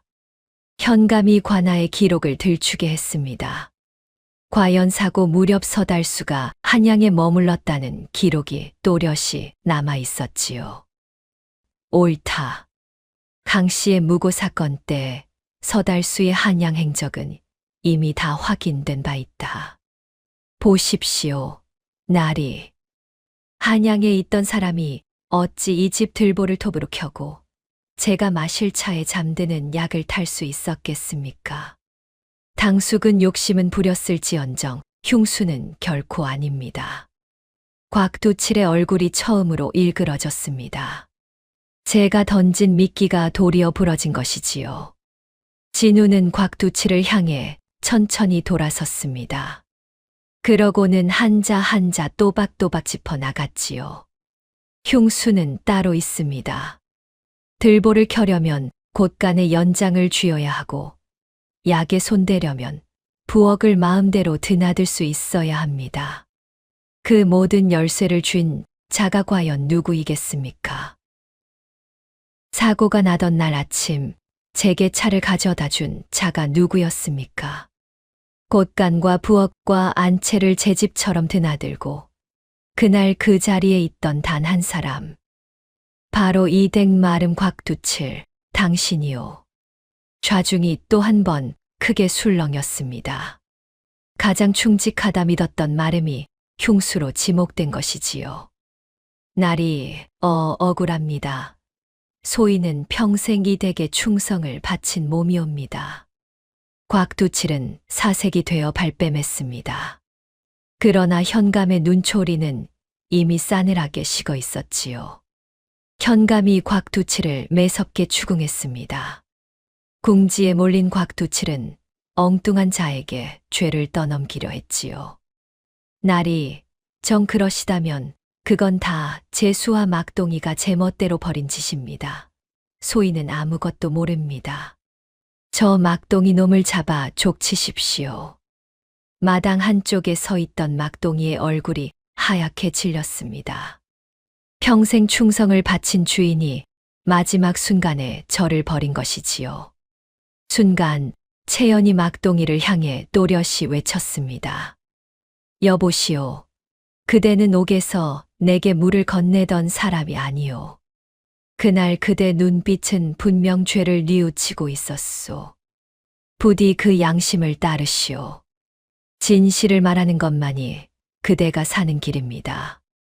막동이의 두 눈에서 굵은 눈물이 주르륵 흘렀습니다. 마침내 그가 털썩 꿇어앉아 울부짖었지요. 아닙니다. 날이 소인은 그저 시키는 대로 했을 뿐입니다. 들보를 톱으로 켜라. 차에 잠드는 약을 타라. 약사발에 독을 넣어라. 사랑채에 불을 질러라. 죄다 꽉 마름이 시킨 짓입니다. 이놈 닥치지 못할까. 들보 조각을 빼돌려 불태우고 도련님을 별채에 가둔 것도 다 꽉 마름이 시킨 짓입니다. 소인은 더 이상 죄를 짊어지고 살 수 없습니다. 곽두칠이 펄펄 뛰며 막동이의 입을 막으려 했지만 이미 늦었습니다. 측근의 자백이 비수처럼 그의 심장을 찔렀지요. 그래도 곽두칠은 끝까지 발버둥을 쳤습니다. 핏발선 눈으로 좌중을 둘러보며 악을 썼지요. 날이 저 막동이 놈이 거짓을 고하는 것입니다. 제 죄를 덜어보려고 충직한 소인을 끌어들이는 게지요. 어찌 종놈의 말만 고지곳대로 믿으십니까? 닥쳐라. 그리 떳떳하거든 내 결백을 증명하면 될 일이 아니냐. 물론입지요. 소인은 하늘을 우러러 한 점 부끄럼이 없습니다. 어디든 뒤져 보십시오. 곽두칠은 제 결백을 내세우며 큰 소리를 쳤습니다. 그러나 그 목소리는 가늘게 떨리고 있었지요. 현감은 그 말이 떨어지기 무섭게 영을 내렸습니다. 좋다. 내 입으로 그리 말했으렸다. 여봐라. 당장 저자의 방을 샅샅이 뒤져라. 곽두칠의 얼굴이 순식간에 흑빛으로 변했습니다. 제 꾀에 제가 걸려든 꼴이었지요. 이윽고 관원들이 곽두칠의 방을 뒤지자 놀라운 것들이 줄줄이 쏟아져 나왔지요. 빼돌린 들보 조각은 미처 다 태우지 못한 채 숨겨져 있었습니다. 부자 독이 든 약봉지며 위조한 가독 문서, 게다가 수년간 재물을 빼돌린 장부까지 나왔지요. 이럴 수가. 모든 것이 백일하에 드러났습니다. 충직한 마름의 탈을 쓰고 주인집을 통째로 삼키려 한 곽두칠의 흉계가 만천하에 밝혀진 것이지요. 곽두칠은 서 대감이 살아계실 적부터 곳간을 주무르며 재물을 탐해왔습니다. 외아들 진우만 사라지면 이 큰 살림이 제 소나귀에 들어온다 여겼지요. 그리하여 들보를 켜 사고를 꾸미고 그래도 진우가 살아나자 독과 불로 거듭 목숨을 노린 것이었습니다. 당숙의 노골적인 욕심은 제 죄를 가리기에 더없이 좋은 방패였지요. 현감은 추상같이 판결을 내렸습니다. 곽두칠은 주인을 해치고 재물을 탐한 천하의 흉적이다. 그 죄 죽어 마땅하니 가장 무거운 벌로 다스리겠다. 곽두칠은 그 자리에서 결박되어 끌려갔습니다. 평생 써온 가면이 끝내 벗겨지는 순간이었지요. 끌려가는 곽두칠을 향해 좌중에서 손가락질이 빗발쳤습니다. 누구보다 충직한 줄로만 알았던 자였기에 사람들의 배신감은 더욱 컸지요. 세상에 저자가 진짜 흉수였다니. 가장 가까이서 웃던 얼굴이 제일 무서운 법이구먼. 서달수는 비록 흉수는 아니나 조카의 불행을 틈타 가산을 탐하고 거짓 문서를 꾸몄으니 그 죄 또한 가볍지 않다. 마땅히 벌하여 가독에서 내치겠다. 서달수는 고개를 푹 숙인 채 끌려나갔습니다. 욕심의 끝이 어떠한지를 보여주는 본보기였지요. 막동이는 죄를 깊이 뉘우치고 스스로 자백한 점이 참작되었습니다. 무거운 벌은 면하고 새 사람이 되어 속죄하며 살게 되었지요. 그제야 마을 사람들은 제 잘못을 깨닫고 고개를 들지 못했습니다. 그토록 모질게 손가락질하던 며느리가 실은 누구보다 갸륵한 효부였으니까요. 우리가 사람을 영 잘못 보았네. 겉만 보고 함부로 입을 놀린 것이 부끄럽구먼. 열녀가 따로 없어. 천출이라 없이 여긴 우리가 도리어 천했던 게지. 채연을 향하던 차디찬 눈초리는 어느새 존경과 부끄러움으로 바뀌어 있었습니다. 진실은 더디 와도 끝내 오고야 마는 법이었지요. 마침내 현감이 채연을 향해 따뜻이 입을 열었습니다. 강씨 부인, 그대의 무고함이 만천하에 밝혀졌소. 병든 지아비를 버리기는커녕 목숨을 걸고 살려 낸 열녀로다. 죽어가는 사람을 살리는 의술까지 지녔으니 어찌 그대를 천하다 하겠는가. 나리의 하해와 같은 은혜 평생 잊지 않겠습니다. 그대 부친의 은혜를 내 이제야 갚는구려. 조정에 그대의 행실을 아뢰어 마땅한 상을 내리도록 하겠소. 훗날 나라에서는 채연의 열행을 기려 정려문을 세워주었습니다. 천대받던 며느리가 온고울이 우러르는 열녀가 된 것이지요. 모든 누명을 벗은 채연은 한달음에 시어머니에게 달려갔습니다. 병석의 양씨 부인은 며느리를 보자 눈물부터 쏟았지요. 채연아, 내가 결국 해냈구나. 이 못난 어미가 무어라 할 말이 없다. 어머님, 이제 다 끝났습니다. 마음 놓으시고 어서 기운을 차리셔요. 제가 꼭 낫게 해드리겠습니다. 양씨 부인은 며느리의 손을 제 야윈 뺨에 가만히 가져다 대었습니다. 그러고는 가슴에 묻어두었던 말을 비로소 꺼냈지요. 채연아, 내 진작 너를 며느리로 맞은 것이 이 집안의 가장 큰 복이었구나. 어머님, 그 말씀 한마디면 저는 지난 고생을 다 잊을 수 있습니다. 고부는 부둥켜 안고 한참을 울었습니다. 모진 세월이 빚어낸 그 정은 어떤 핏줄보다 끈끈했지요. 이제는 마른 들꽃으로 무사함을 전할 일도 없었습니다. 두 사람이 한 집에서 마주 보고 있었으니까요. 채연의 지극한 간병에 양씨 부인의 병도 차츰 자리를 털고 일어났습니다. 며느리의 약손이 또 한 사람을 살려낸 것이지요. 기력을 되찾은 양씨 부인은 만나는 사람마다 며느리 자랑을 늘어놓았습니다. 한때 그토록 무뚝뚝하던 시어머니가 말이지요. 우리 채연이가 글쎄 죽어가던 제 서방을 두 발로 일으켜 세웠다지 뭔가. 이만한 효부가 세상에 또 어디 있겠나. 아이고 어머님, 또 그 말씀이세요. 부끄럽습니다. 부끄럽긴. 내 평생을 자랑해도 모자랄 며느리다. 새 식구의 웃음소리가 담장을 넘어 마을까지 퍼졌습니다. 한 많던 서씨 집안에 비로소 따뜻한 봄볕이 든 것이지요. 세월이 흘러 진우는 두 다리로 온전히 걷게 되었습니다. 채연은 마을에서 병자를 돌보는 어엿한 의원이 되었지요. 한때 천출이라 손가락질하던 이들도 이제는 몸이 아프면 제일 먼저 채연을 찾았습니다. 채연은 신분을 가리지 않고 누구든 정성껏 보살폈지요.